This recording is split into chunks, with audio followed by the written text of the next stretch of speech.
RAPBD Kabupaten Badung ring warsa kali tali siang olas, sani kaabtiang presida kantos dasa triliun langkung. Pina ke pemargi becik sejeroning nincapang pewangunan ring bumi keris. Pemkab Badung kaabtiang setata nyayupin kuentenan pengusaha irika. Parindikan punika kabawasang silih tungil pengusaha Nyoman Murjana.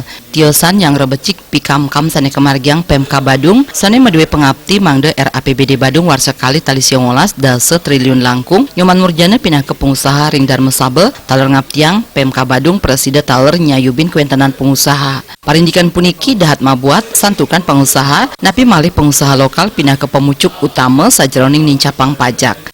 Terprogresi diberikan perlindungan lah kepada pengusaha-pengusaha yang ada di Kabupaten Badung. Yang jelas kita sebagai pengusaha akan siap dan bersemangat berusaha karena memang perlindungan yang jelas dan arah yang jelas juga diarahkan kemana pengusaha atau bagaimana pengusaha itu menjalankan usahanya di Kabupaten Badung.